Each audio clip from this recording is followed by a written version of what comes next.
안녕하세요. 대단히 반갑습니다. 수필 읽어주는 남자 자한형 이종수입니다. 이번 시간은 606번째 시간으로 악수에 관하여라는 수필을 읽어드리도록 하겠습니다. 악수에 관하여.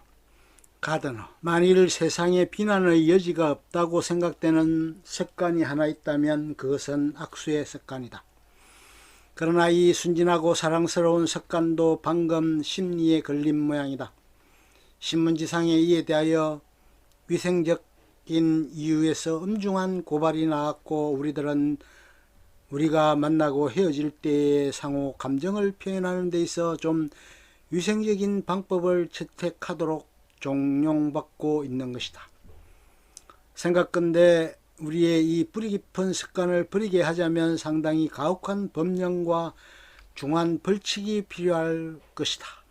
물론 세상에는 평생 한 번도 악수하지 않고서 지내는 사람들이 많이 있다. 아마 세계의 대부분의 사람들이 악수하지 않고 그럭저럭 지내는 모양이다. 일본인은 머리를 숙이고, 인도 사람은 작별할 때 친구의 가슴에 손가락 끝을 댄다. 이러한 인사법과 비교해보면 우리 서양의 서로 손을 쥐는 습관은 아마 품위 없고 촌스럽게 보일지도 모른다. 그것은 마치 남녀 구별 없이 키스를 하는 우리들의 습관이 일본인에게는 이해할 수 없는 추잡한 것으로 보이는 것과 같다.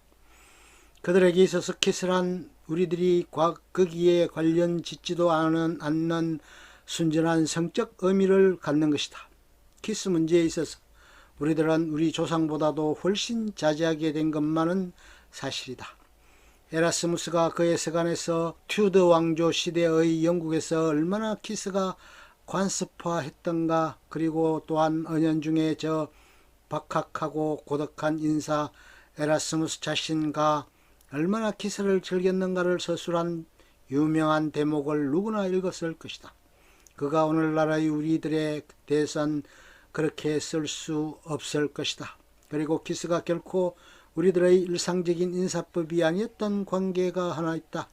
남자끼리의 키스 같은 것은 순대륙적인 습관이고 주로 러시아인들 사이에서 길러진 것이다. 내가 목격한 중에서 가장 대대적인 키스의 성현은 크로포트킨공, 러시아 무정부주의자 지리학자의 저택. 공은 당시 브라이튼에 살고 있었다. 에서다. 그의 생일날이었다. 수염을 기른 고령의 러시아 성정들이 축하 인사를 드리기 위하여 열을 지어 들어왔다.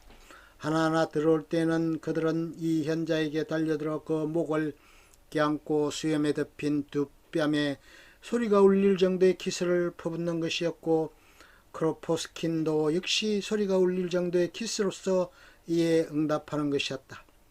이것들은 우리들의 엄격한 취미에서 생각하면 열정의 도가 좀 지나친 것이다. 나는 영국인들이 매수당해서 서로 키스하게 되리라고는 생각하지 않는다. 그렇지만 그들은 언젠가는 설복되어 서로 악수하는 것을 그만두리라고는 생각할 수 없다. 인사할 때 거기에 수반하여 손잡는 맛이 없다면 그것은 일격을 가하는 기분 혹은 신성모독과 같은 느낌일 것이다. 그것은 날인이 없는 정서 같을 것이고 계모의 숨결처럼 찰 것이고 서명까지도 타이프로 찍은 편지처럼 공식적일 것이다. 그것은 우리의 손으로 하여금 그 본연의 임무를 못하게 하는 것과 같을 것이다.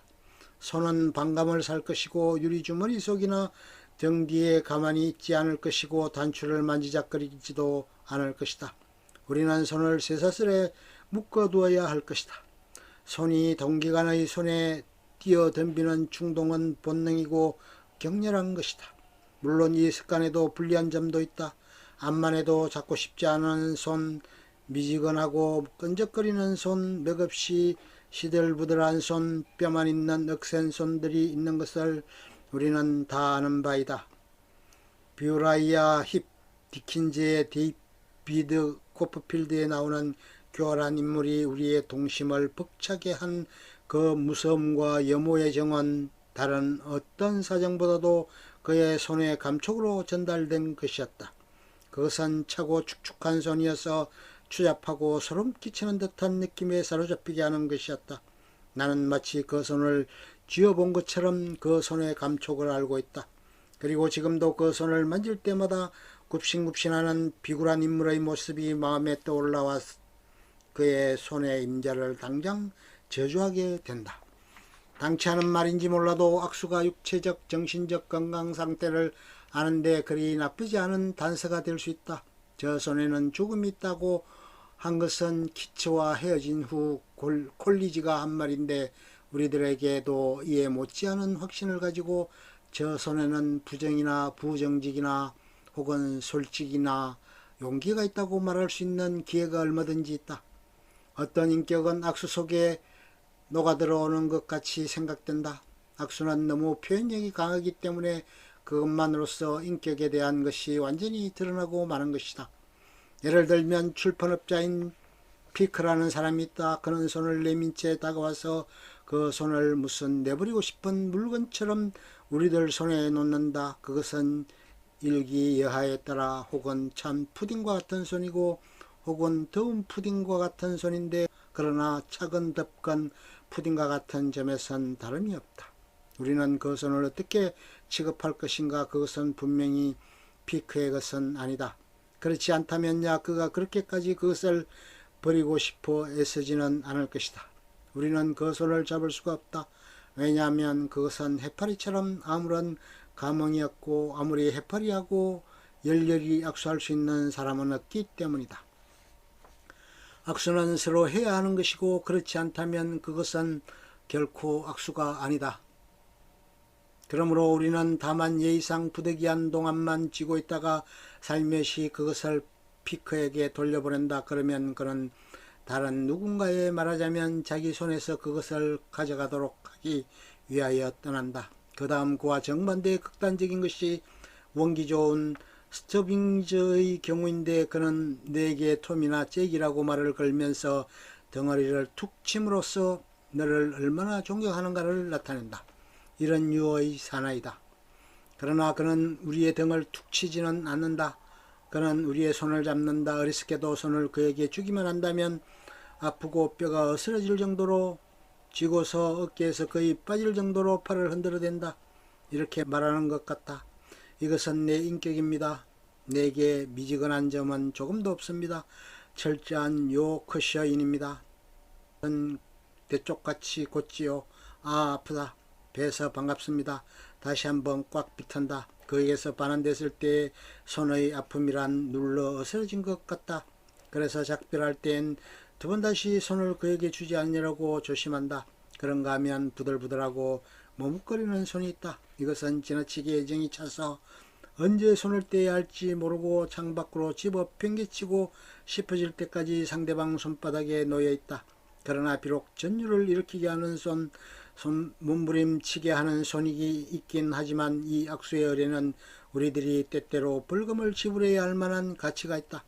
그것은 동양인의 의례적인 악수례와 러시아인의 거창한 포옹과의 중간적인 온건한 중용을 취한 것으로서 아라비아인의 손끝을 가슴에 대는 예, 그것은 일종의 축도와 같은 것인데 그것만큼 위험은 없다 하더라도 따뜻한 맛과 인간적인 우애정신을 더욱 지닌 것이다.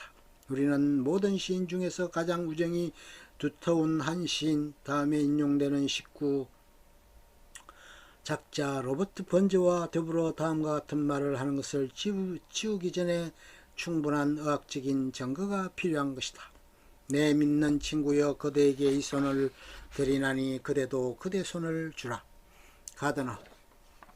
영국의 수필가 저널리스트 그의 수필은 경묘하면서도 치밀하고 위트에 넘친 것이 그 특징이다. 모자철학, 우산, 도적 등은 명수필의 전형으로 꼽힌다. 끝. 좋으면 좋아요, 구독, 알림 설정 눌러주세요. 감사합니다.